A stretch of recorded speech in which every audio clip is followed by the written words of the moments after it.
L'Europe a reçu plus qu'un avertissement, c'est une mise au point, une rupture que les Américains ont formalisée le week-end dernier. Lâchés par Washington, les 27 doivent passer à l'offensive sur l'Ukraine et plus globalement sur son autonomie stratégique. Paris organise une réunion d'urgence cet après-midi. Clovis Casali, vous êtes sur place. Ce sommet réunit des pays dits capables et volontaires. En bref, les pays les plus déterminés à agir. Quel est le but de la réunion ? Tout d'abord, une information de taille. Une conseillère de l'Élysée vient de nous préciser que le président de la République, Emmanuel Macron, s'est entretenu au téléphone une vingtaine de minutes avec le président américain Donald Trump. Ce avant, bien sûr, cette réunion dite informelle à l'Élysée. Les chefs d'État, les dirigeants de l'Union européenne arrivent ici les uns après les autres. Le premier, Keir Starmer, le Premier ministre britannique, vous le savez, qui a un rôle privilégié avec la France, un partenaire privilégié de l'Union européenne pour défendre la souveraineté de l'Ukraine. Le secrétaire général de l'OTAN, Mark Rutte, est aussi arrivé. Je lui ai posé la question: l'OTAN est-elle en danger? Réponse lapidaire, réponse claire aussi, non. Il s'agit pour les dirigeants ici de resserrer les liens, d'un sursaut européen, d'essayer d'arriver à des positions communes, car il est très clair désormais que les États-Unis se désengagent. Ce n'est plus l'allié fiable, solide qu'il était avec Donald Trump désormais aux commandes.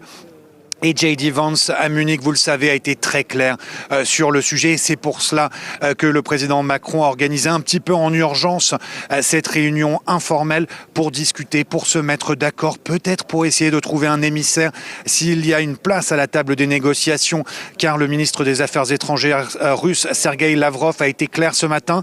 L'Europe n'a pas voix au chapitre, ne doit pas participer aux discussions de paix, car selon la Russie, l'Europe voudrait la guerre. Et les États-Unis ne semblent pas vouloir inclure l'Union européenne dans ces discussions, dans ces pourparlers de paix. Alors que l'Europe souhaite une sortie accélérée de cette guerre, souhaite la paix en Ukraine, mais pas à n'importe quel prix. Et pour finir, il y a la question des troupes. Le Royaume-Uni a déclaré qu'elle est prête à envoyer des troupes au sol pour faire du maintien de la paix. La Suède aussi. Ce n'est pas le point de vue de l'Allemagne qui dit que pour l'instant, c'est prématuré. Et la Pologne aussi, elle, exclut l'envoi de troupes. Merci beaucoup Clovis pour ces précisions. Les Européens qui semblent sonner, presque désarçonnés après les discours de J.D. Vance et de Pete Hegseth le week-end dernier. Mathieu Mabin, on vous retrouve vous en direct de Washington. Cette nouvelle lecture transatlantique était dans le programme de Trump, mais il s'est fait aussi élire sur ce sujet-là, Mathieu, précisément.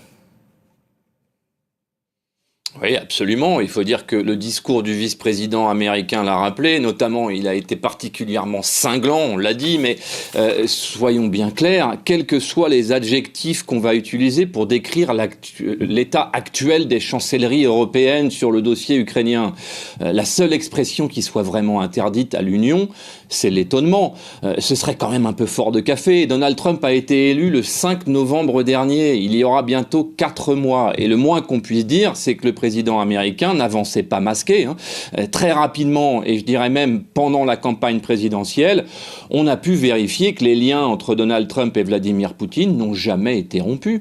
Pendant que Joe Biden regardait passer les mois sans un échange avec Moscou, Poutine et Trump se parlaient tout simplement. Et on découvre donc que pendant sa traversée du désert de 4 ans, alors qu'il slalomait entre les procès, on s'en souvient, Donald Trump menait sa propre politique étrangère en conservant un dialogue avec quelques leaders de la planète, à commencer par ceux qui auront littéralement plombé, on s'en souvient également, le mandat de Joe Biden.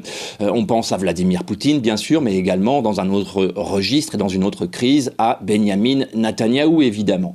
Mais pour en revenir à votre question et aux Européens, c'est vrai que Pete Hegseth et J.D. Vance n'y sont pas allés avec le dos de la cuillère en poursuivant un seul objectif global, rappeler au monde que l'administration Trump est arrivée avec un programme, y compris un programme de politique étrangère, et qu'elle a bien l'intention de le mettre en œuvre, ce programme.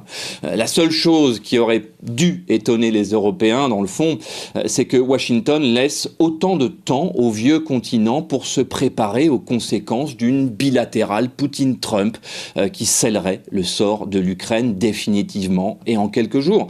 Maintenant, attention, on reste dans l'esprit de la méthode Trump. Cette méthode méthode en 3 temps que l'on connaît désormais.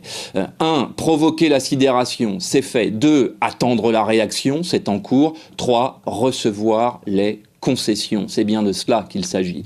En démarrant les négociations dans ce climat, ni Volodymyr Zelensky ni les Européens ne pourront arriver à la table avec un niveau d'exigence élevé. On l'a compris, puisque pour le président ukrainien désormais, la question n'est plus de savoir s'il va conserver l'intégralité de son territoire, mais bien de savoir s'il sera présent le jour où les États-Unis offriront 20% de son pays à la Russie.